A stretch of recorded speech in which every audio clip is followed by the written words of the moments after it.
guys are here with us. I'm joined by Hall of Famer Kevin McHale, who also happens to be a three-time NBA champ with the Boston Celtics, and Dennis Scott, shooter from distance. Leave it. Excellent. Glad you guys are here. I've been waiting to do this with you, Kevin, because obviously it's the Celtics. So we're going to just dive right in. We talked a little bit. Kemba, Kyrie, which one's better? Is it an upgrade? Is it not? What's going to happen? Well, here's a side-by-side comparison. Their league rankings in these categories from last season looks glaring when you look at it this way.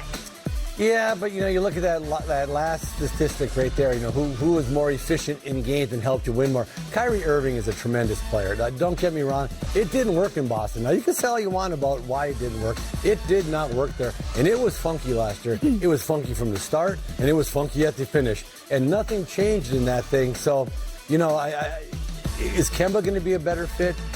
Maybe. But I'm a big Kyrie fan, but it did not work there for whatever reason. And we'll discuss the reasons later. But a good pickup by Danny getting Kemba after they lost Kyrie. Well, Kemba Walker told our own Kristen Ledlow on why he chose the Celtics. Let's listen. The organization itself, one of the best ever.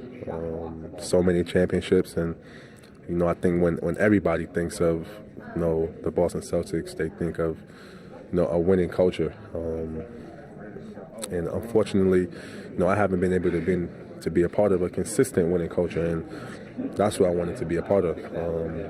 Something really special, and Boston is perfect. It's a sports town.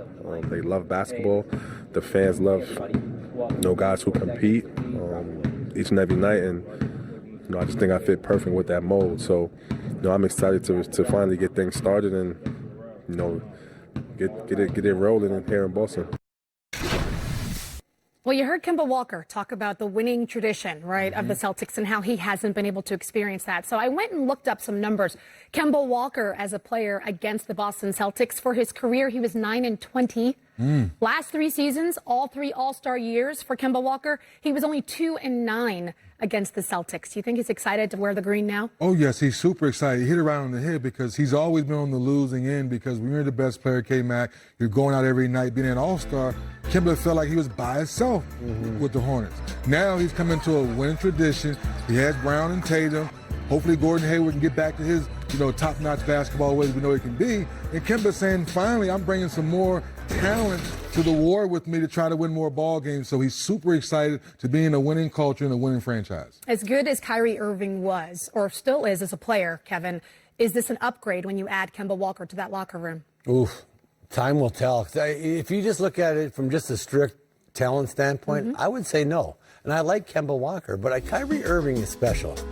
But, man, it did not work. I can keep on telling you, it didn't work. So you can get into why it didn't work. That's like 2 people who get married, and you say, what a perfect marriage. And a year later, they're divorced and they hate each other. This one looked like a perfect marriage. It wasn't a perfect marriage.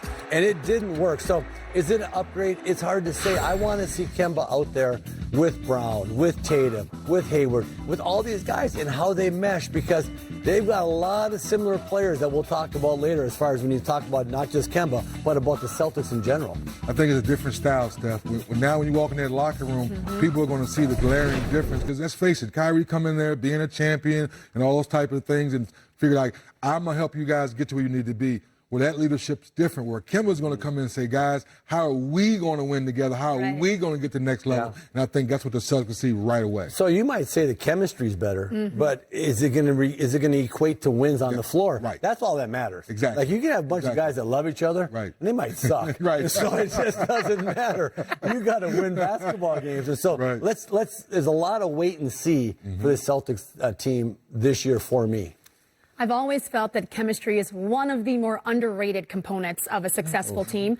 So we'll find out. It may not be an upgrade talent or skill-wise, but I think the locker room impact will show and tell the long-term story. All right, let's see who else they've got on tap. This roster for the Celtics is loaded, as we know. Jason Tatum, not going to miss him. That's the title. Will he or won't he? These are numbers with and without Kyrie Irving from last season. What jumps out at you? How many of those games did they win? That's what jumps out at me because, you got to try to win basketball games. And at the end of the day, Tatum's a really good player, and he's got to take a big jump. Last year was kind of a disappointing year. I thought Tatum took too many bad shots last year. I'll just be honest with you. He took so many damn contested fadeaway shots from 18 feet with 12 or 14 seconds left on the shot clock. Those are the shots you take with 3 seconds on the shot clock because you have to get a shot up. Right. He took too many tough shots. His ability to go somewhere with the dribble was better than I thought it was when he came out. And he's got to get back to doing that and being more efficient. If you're going to be a top player on a championship caliber team, you had better be efficient. You couldn't be what he was last year. I know that. So Tatum's got to improve. I agree with you, K-Mac, and I put more pressure on Brad Stevens in this situation now because you got a guy likes to put the ball on the floor. Jaylen Brown likes to put the ball on the floor. Kyrie likes to put the ball on the floor. Kemba likes to put the ball on the floor, too. So which one of these guys are willing to sacrifice their game and say, you know what? Situation, I got to be a catch-and-shoot guy because my other two guys are putting the ball on the floor. Now, how's the defense going to stretch if nobody's knocking down jump shots? So to your point, K-Mac, Tatum, we know you can put the ball on the floor, but sometimes give the ball up, let someone else create, and you be ready to catch and shoot. I think it makes the team better. Playing off the catch is such a huge thing. They all play off the dribble. But here's the difference. Off the catch, as the ball comes to me, I'm immediately going to shoot, I'm going to drive, or I'm going to swing it to you. Right. They dribble the ball between their legs and go backwards. Right. 4 of the guys do. I'm like, ugh. That is like the worst thing you can do. Right. And I'm not sure where that drives me bananas. Right. That is the worst thing you can do. And they got a boatload of guys that do that. Brad Stevens is going to have a practice where, hey, looky, fellas, nobody's going through their legs backwards when they catch the ball. Everything is downhill. Everything is catch and shoot. Everything is playing off the catch. Don't play off the dribble. You mentioned the 4 guys that play off the dribble. Right. Ooh. All right. Well, Jason Tatum is probably due for a breakout season. We all were expecting it to be his sophomore year because of how he played in the playoffs after his first year. He did play on Team USA, suffered that injury early on, but I still feel like that experience could be impactful, having the experience of playing for Coach Popovich, being around other great players. Yeah. How will that affect his game for this season? I think it should elevate his game, Steph, along with his confidence. But once again, and Brad, you know how much I love you, but it's still put on Brad to make sure he's in good situations. Jason, I'm getting you off the wing. I'm putting you in the post these next 4 possessions. Yeah. Now you're going to attack that 4 man. There's not too many big 4s that's going to be able to stay in front of him. Right. So now I say, Coach, put this young man in better situations so he can be successful and be more efficient, to your point, K-Mac. I'd like to see him find some spots on the floor that are his spots. Like I'll go back to Kawhi Leonard, okay? Kawhi Leonard got the ball. Who was ever guarding him? He had a smaller guy. He took 2 dribbles, got between the dotted line and the free throw line, rose up, knocked it down. He got to his spot off the dribble, and he took the shots he wanted to take. I see Jason Tatum taking too many shots the defense wants him to take. He didn't. As he shot those shots, I'm going, good defense. Right. As a defender, you're saying, I'm getting this guy to take bad shots. He's got to get spots on the floor, and Brad can help him where he's going to get his shot. And he's going to go to a spot, rise up, and shoot the ball. He can go by big guys. He can shoot over smaller guys. He's got a unique skill set. But again, it gets back to efficiency. You got to be way more efficient. And you're right. He needs spots on the floor where you can get him the ball and say, go to work. Well, this is just the tip of the iceberg as it relates to the Boston Celtics. Their roster is fairly deep.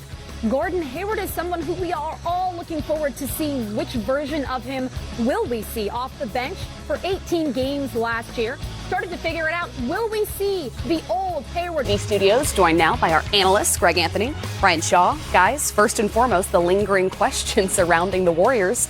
Is the dynasty done for? I'm going to say no. Okay. And listen, there's no doubt that they won't be the favorites as they've been the past half decade. The expectations are lower. I think you even heard it in the comments from Steve Kerr and Steph and Draymond. But that championship DNA is still prevalent. Steph Curry and Draymond Green, future Hall of Famers, are still on that roster. And that culture is going to create an environment where they still expect to win basketball games. So they're going to be a good basketball team. They're going to be competitive. And until we see how the rest of the West plays out with all the transition that's occurred over this past offseason, you know, I'm not ready to anoint anybody until we see some finished products. All right. I think the culture is still there. But I think what we know of the Warriors and this dynasty that they've built over the last 5 years, I think it is done. I mean, you lose KD, Clay's going to be gone for a significant part of the season.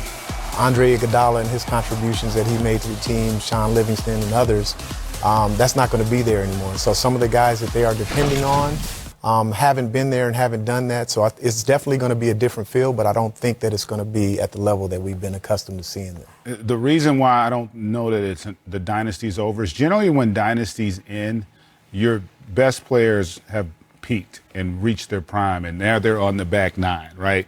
Steph Curry is smack dab in his prime. Draymond as well, and Klay. So those guys, I think still, this is a matter now, the real pressure, B and Kristen, is on the front office.